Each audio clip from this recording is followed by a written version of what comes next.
Bueno, vamos a comenzar con el tema de inferencia estadística o estadística inferencial.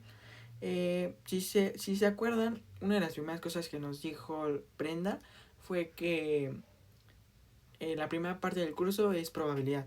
Y pues sí, o sea, no hemos visto nada de estadística, lo que hemos estado estudiando en estos días, nada, nada. Apenas vamos a empezar con los temas de estadística. Pero las herramientas que hemos visto a lo largo de los días o que hemos estudiado desde inicio del semestre hasta ahorita para estar estudiando para los extras son de suma importancia en este apartado. O sea, sin esas herramientas no estamos muy cortos. O sea, esas herramientas son muy poderosas y nos van a ayudar ahorita. Por ejemplo, o sea, ahorita ya no tiene que haber dudas o tienen que tener el concepto muy claro o no tienen que estar como por ahí desfamiliarizadas, o sea, tienen que tener cierta idea de lo que es cuando yo digo densidad conjunta, densidades marginales, entender qué es una transformación, saber hacer transformaciones, el concepto de las esperanzas, esperanza condicional, todas sus propiedades, cualquier de ese estilo. O sea, todos esos temas ya tienen que estar como cubiertos o al menos no tienen que tener lagunas muy grandes. Y ya entrando en el tema de estadística o la inferencia de estadística, esta diferencia de la estadística descriptiva, que es como por ejemplo más visual, yo siento que podemos usar gráficos así. Aquí lamentablemente tal vez no vamos a ver nada de eso, porque el objetivo es otro. Por ejemplo, cuando yo digo inferir no es más que otra cosa que deducir. Un ejemplo fuera de allá de los ejemplos matemáticos puede ser algo así. Digamos que tú tienes una amiga y tu amiga te manda un mensaje llorando, ¿no? Y ya le preguntas que qué pasó y ya te dice, no, es que mi novio me hizo tal cosa, ¿no? O sea, mi novio es un culero. Y ya dices, ah, bueno, o sea, lloró porque no su novio la hizo llorar. Pasan los días o pasan las semanas y tu amiga te vuelve a mandar un video llorando y entonces tú puedes deducir en base a la información de que te haya mandado el mensaje antes que su novio la volvió a hacer llorar. Eso es una deducción y eso es lo que va a buscar hacer la inferencia estadística. En base a cierta información yo voy a poder sacar conclusiones. Y solamente que la diferencia acá es que no nada más va a ser de un individuo, sino voy a tener algo que se le conoce como población. Entonces ese es como tal el objetivo de la estadística inferencial, ¿no? O sea, hacer conclusiones a partir de una muestra de cierta población. Ok, ahora ya entrando en algo un poquito más matemático, pensemos que el número de accidentes de auto que ocurren en una intersección vial en la Ciudad de México se distribuyen como una distribución Poisson con parámetro lambda. Eh, ok, si quisiéramos hacer el cálculo de probabilidades en específico que no ocurra ningún accidente, vemos que las probabilidades van a depender siempre de lambda, pero nosotros no sabemos quién es lambda. Solamente sé que lambda es mayor que cero, pero no lo conozco. O sea, yo no sé si es uno, si es 5, si es 1000, no, yo no sé quién es lambda. Entonces, la intención de esta parte de la estadística va a ser encontrar o estimar o acercar un valor de lambda en base a una muestra. En base, ¿qué va a ser una muestra? Va a ser una pequeña fracción de observaciones que yo puedo hacer y en base a esas observaciones yo voy a poder deducir características, voy a poder hacer generalizaciones. Claro que esas generalizaciones van a tener cierto grado de error. ¿Y por qué entonces si va a tener error yo solamente voy a tomar una muestra? ¿Por qué no tomo toda la población? Ok, ahora pensemos en otro ejemplo. Como lo sabemos, el pasado mes de junio hubo elecciones. Entonces, por ejemplo, si yo quisiera saber la intención de voto del padrón electoral, no es como que yo me voy a ponerle a preguntar a todos las personas que ya pueden votar. Oye, ¿tú por quién vas a votar? Ah, yo voy a votar por X candidato. O yo voy a votar por PAN. Yo voy a votar por Morena. Yo voy a votar por Movimiento Ciudadano. O yo no voy a votar. O sea, no puedo saber con exactitud eso. ¿Por qué? Porque son millones de personas. O sea, aparte de que es muy complicado, de que en principio empecemos de que no te pueden conocer o cosas de ese estilo, es muy caro. Entonces yo puedo recurrir a otros métodos. Por ejemplo, nuevamente voy a tomar una parte del padrón electoral que yo les voy a preguntar con quién votar y en base a esas respuestas yo voy a poder hacer generalizaciones. O sea, es lo que entonces la estadística inferencial busca. En base a cierta información que yo conozco por una sección de la población que yo voy a tomar, que generalmente va a ser aleatoria, voy a poder sacar conclusiones. Claro que esas conclusiones van a tener cierto grado de error porque nuevamente no estoy abarcando la población total. ¿Sí? Y es aquí donde entra un concepto. estimación puntual. Consiste en obtener un valor numérico único del parámetro. El parámetro, como ya lo vimos, puede ser lambda o cualquier cosa, que va a ser como lo que no conocemos. O sea, yo no conozco qué es eso. O sea, sé qué valores puede tomar, pero no sé quién es exactamente. La estimación puntual lo que va a hacer es como darle un valor. O sea, mi objetivo va a ser encontrar el valor de ese parámetro. Y también tenemos la estimación por intervalos, que consiste en obtener un rango de valores del parámetro que puede tomar. Van a ser los dos métodos de estimación que vamos a ver. Una definición. Al conjunto de valores del parámetro teta puede tomarse, se le conoce como espacio paramétrico y se nota por teta mayúscula.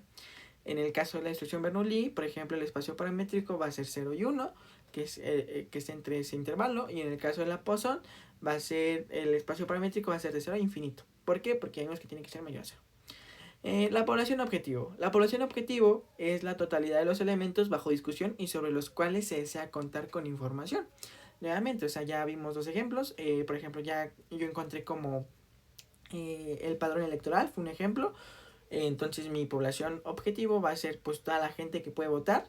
El otro lado era como el número de accidentes que pasan de eso. Entonces, cuántos accidentados hay en un día va a ser mi población objetivo.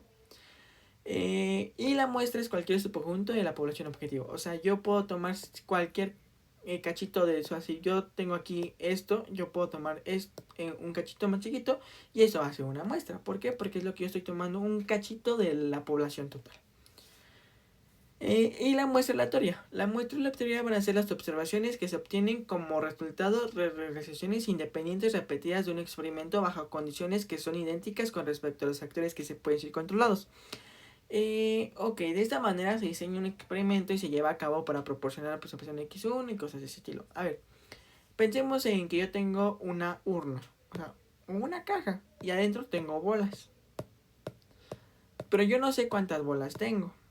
O sea, yo nada más sé que tengo bolas. Entonces, si yo saco una bola, es una observación, ¿no? Pero para que sean independientes, yo tengo que reemplazar esa bola. O sea, la tengo que volver a meter y volver a hacer como sacudir esto para que todas las bolas que estén adentro tengan la misma probabilidad de sacar eso. Que sean independientes va a ser muy crucial o va a ser muy cómodo. Porque al ser independientes nosotros sabemos que la densidad, la función de densidad conjunta va a ser solamente el producto de las marginales. Entonces esto va a simplificar los cálculos. Entonces la muestra aleatoria van a ser como observaciones independientes. O sea, espero que me den a entender. Entonces eso es lo que vamos a entender como una muestra aleatoria. O sea, una muestra va a ser cualquier subconjunto, pero una muestra aleatoria va a ser es un subconjunto pero que tiene ciertas condiciones. De esta manera se diseña un experimento y se lleva a cabo para proporcionar la observación X1 de la característica observable X. El experimento se repite bajo las mismas condiciones proporcionales X2 y así hasta Xn. O sea, tengo una muestra que sea como finita. X1 son valores numéricos cuando X esté como un chiquito y X1 hasta Xn son una variable aleatoria.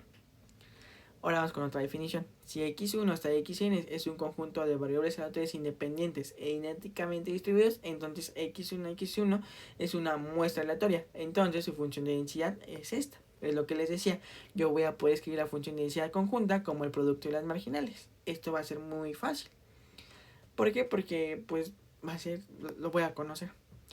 Una estadística, ahora vamos con otra definición. Una estadística es cualquier función t. Y aquí tenemos a la muestra que no depende de parámetros desconocidos.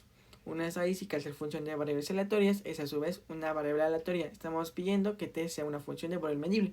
Esto va implícito, o sea, y acuérdense que ya vimos que para que t sea función de valor medible, hay un teorema que nos dice que con que sea continua va a ser de valor medible. Y aquí tenemos algunos ejemplos, las más comunes. Tenemos la media muestral, la varianza muestral, el mínimo de la muestra, el máximo de la muestra, el résimo momento muestral. Y por ejemplo, aquí esto no es una estadística. ¿Por qué? Porque depende de un parámetro que no conocemos. Yo no sé quién es teta. Y claramente aquí se dice que es una función de la muestra que no depende de parámetros desconocidos. O sea, no tiene que haber parámetros en esto para que sean estadísticas. Ahora vamos con otra definición. Si t es un estimador de tau de teta, que es una función, o sea, tau de teta es una función de teta, es una estadística y x1 hasta x1 es una realización de la muestra, entonces el valor de t se le llama estimación de tau de teta. En otras palabras, cualquier estadística que sus valores sean utilizados para aproximar el valor de teta se le conoce como estimador. Por ejemplo, yo tengo, digamos que todo este es el conjunto de las estadísticas, pero solamente yo voy a utilizar es un cachito que para saber el valor de teta, o sea, para saber cuánto vale teta. Entonces, cuando ese cachito tome un valor numérico, se le va a conocer como estimación. Esa es la diferencia. Estadística son como todas las funciones que yo pueda hacer que sean que sean de la muestra. Las funciones de la muestra aleatoria. Los estimadores van a ser las estadísticas que yo utilice para poder encontrar el parámetro teta o una función del parámetro, tau de teta. No importa, o sea, cualquier cosa. Y la estimación ya va a ser como el valor, o sea, el valor que yo estoy dando a teta. O sea, como ya después de el valor puntual de esa estadística que yo estoy utilizando para estimar el parámetro de teta. Entonces, la estimación es un teta. Esa es la diferencia.